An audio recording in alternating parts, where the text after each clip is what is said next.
ബഹുമാനം മൃതദേഹത്തിനോട് മാത്രം. ആ മരിച്ചു കിടക്കുന്നത് അവന്റെ അച്ഛനാണോ? അത്രയും ആത്മബന്ധമുണ്ട്. ഇനി രാഷ്ട്രപതി വന്നാൽ പോലും എഴുന്നേൽക്കണമെന്നില്ല. പിന്നെ എന്തിന് ബഹുമാനം? അതൊരു മരണം നടന്നതാ, കണ്ടിട്ട് പോകുക, അത്രമാത്രം.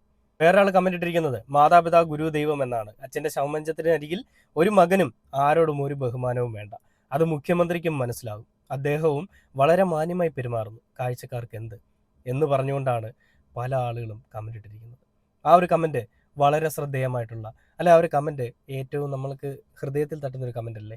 തൻ്റെ അച്ഛനോടുള്ള ഒരു വൈകാരിക നിമിഷം, തൻ്റെ അച്ഛനെ ഒരു നോക്ക് കാണാൻ പറ്റുന്ന അവസാന നിമിഷം, ഇനി മുതൽ നാളെ മുതൽ അച്ഛനില്ല, അച്ഛൻ ഉറങ്ങുന്ന വീടും ആ മണ്ണും മാത്രമാണ് ഉള്ളത്. അങ്ങനെയുള്ളപ്പോൾ തൻ്റെ അച്ഛനെ ബഹുമാനിക്കണോ, അത് അവിടെ വരുന്ന മുഖ്യമന്ത്രി അല്ലെ പ്രധാനമന്ത്രി അല്ലെ അതിനപ്പുറത്തേക്ക് വരുന്ന രാഷ്ട്രപതി ഏതവനും വന്നാലും അവരെ ബഹുമാനിക്കണോ? തൻ്റെ അച്ഛൻ മുന്നിൽ കിടക്കുമ്പോൾ എല്ലാം നഷ്ടപ്പെട്ട് പരിസര ബോധം പോലും ഇല്ലാതെ സെലിബ്രിറ്റി സ്റ്റാറ്റസ് പോലും ചിന്തിക്കാതെ